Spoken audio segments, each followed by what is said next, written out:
Ako po si Florida Ilak ng Batasan KB Center. Bago ko po nakilala ang Atomy, ako po ay dati ng dealer ng mga beauty product. So sa akin pag-dealer ng beauty product, ako po ay na-conscious dahil ako ay may melasma o meron akong pika sa mukha.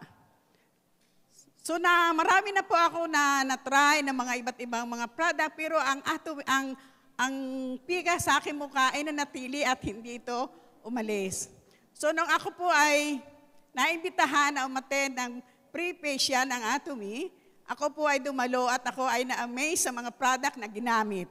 So, nagpatuloy po ako at patuloy kong naging regular maintenance ang evening care, toner at baby cream.